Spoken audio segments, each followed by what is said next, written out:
lovelies, welcome back to the channel. We are in the shop and someone has come all the way from Arizona to come help us with the steering today and helping hands, and that is Don from RPM Steering. Hey guys, how you doing out there? Yes, so you guys have already seen that Chris Webb has already put in RPM Steering in here. You can actually get this off your website, right? This is the two-door suspension with a 12-inch rear stretch, double triangulated, and we push the front 3 3/4 forward. So we did it with a steering box move. This is all parts that are on our website that you can buy, and they're going to be racing in KOH. Exactly. Yeah. Woo! How do you feel about that? Because I'm super excited to test out your stuff. I love your product. I love what you stand for, so I'm proud to have it on here. Well, we're excited because we come from the rock crawler world, so going into the race world is a whole new thing for us. So we are super excited to have the opportunity to work with you guys on this. We're just excited to see it on the lake bed. Okay, so I think what we're gonna do is, are we putting shocks into place, Chris? Chris is just in the background doing his thing. You know, everyone knows Chris. Yeah, working on lower mounts here in a second. Yep. But before that, I think we have to put in the bar that you just cut and coped. Yeah, so I have been kind of working away on bars because now I can do them. Check out the race build in general. I have a whole playlist, so definitely check it out. But you cut these in half. I did. Why? I put a little more separation between the shocks, but it's going to put them on the same plane. And because they're going to be at right about that angle, give or take, I'll probably measure this out before I put them on there. Yeah. Probably. Okay, cool. But it'll put them on the same plane, which gives us a little more, making the upper mounts a little easier. So I'm going to stop talking for just now. We're going to be doing a lot of work today because Chris leaves tomorrow. Doesn't come back until the new year.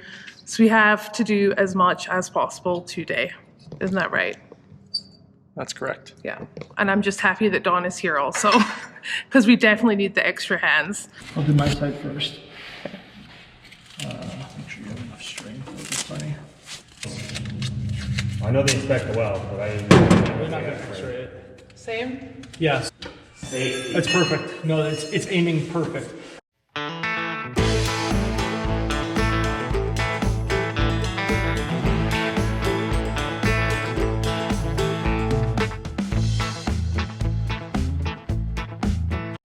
Just like that. What's that? This is why I drove up here, Walter, to hold the string. Come down just a touch right there. Now slide it in and out. More towards the line. What's that say for an angle? 30, 35. 35 and a tick. 35. Don't you tick me. Okay, here is the new grizzly. I'll be your helper here. We have all the angles here, and it tells you right there on the tip. Okay, so we need 30. Wait, hold on. 40, hold on. Oh, okay. So 30. That's 40. Wait. There you go. 5. You tell me when it's in the right spot, and I'll tighten it. It's in the right spot. Currently also ordering lunch. We're gonna have soup today. 5. There's the 35.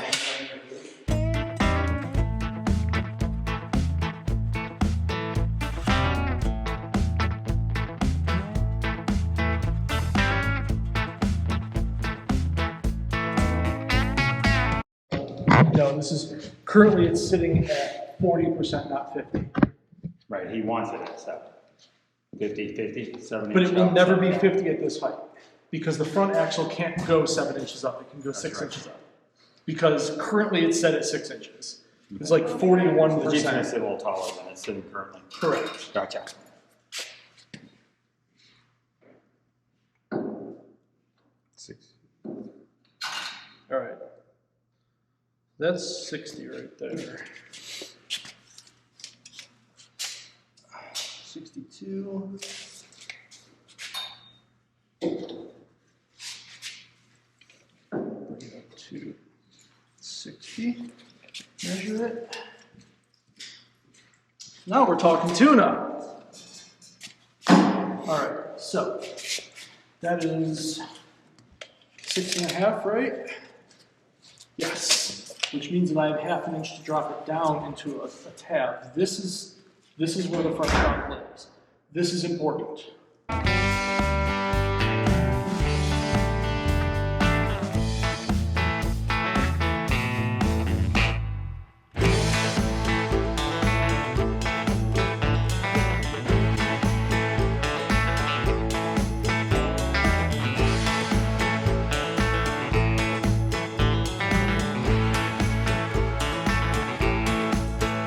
It is late. Chris has burned himself. Welding wire kind of spat out at him and rolled up his skin.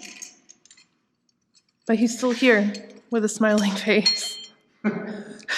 Ish. It's kind of working on the rear, and these guys have made this wonderful looking contraption.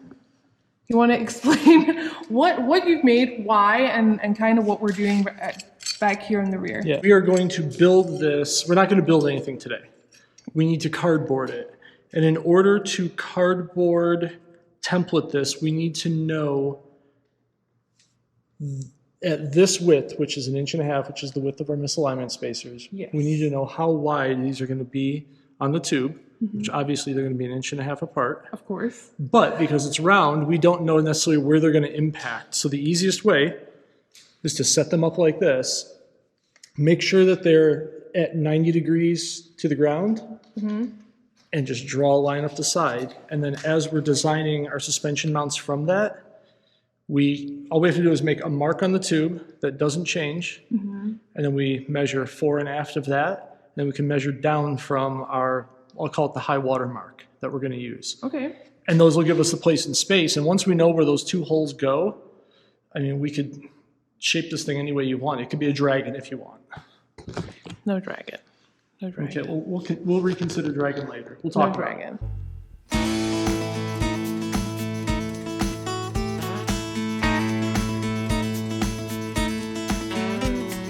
Right there. That is right here. It cannot go any higher than that. I mean, this is doable. I don't like it though. That's that's where it's supposed to be. right. Fucking hell, it actually works. I'm just gonna take a seat for a hot second and kind of tell you what's been going on today. There's been a lot of discussion on trying to figure out the suspension for everything because we really needed everything at full bump, but we didn't have jack stands. We had to go to Kevin's to get those, and we didn't write down the measurement at full bump. So we figured that out now. Right now what we're doing is just catting up tabs for the rear shock mounts because they're not long enough. And we are not going to be using the brackets that we had before, the tabs that we had before. They're just not going to work with the placement of the shocks for where we want them. So we're just catting up and figuring that out just now. We're going to draw them up. Rudy is my favorite person right now. We're going to send them over to Rudy. Hopefully he'll say yes and he'll make them for us. And that's kind of what we are doing right now. So we're going to keep doing that and kind of see where we're at the end of the day. It is getting super late. We're all not tired, I think just a little brain exhausted, and also we wanted to do so much more, but sometimes you just have to have conversations and deliberate on something. So, you know, it kind of is what it is, but let's get back to the action. Do you feel good about that? Actually, yeah, shockingly so. Boom. That is roughly the bracket. Maybe 2 of these is a plate. They put the shock 7.5 inches apart. Okay. If we would have made those ones that we were just using 1.5 inches longer, we wouldn't be having this problem. Bada bing, bada boom. It's Rudy's fault. It's Rudy's fault. Apparently we're blaming this on Rudy. Poor Rudy. In here, just like this. Just about like that. One on each side, and then we'll gusset it. And then this guy. has our front bolt hole and our rear bolt hole. And if this is straight up and down, it goes like that. Where's that tape measure? There's two of them.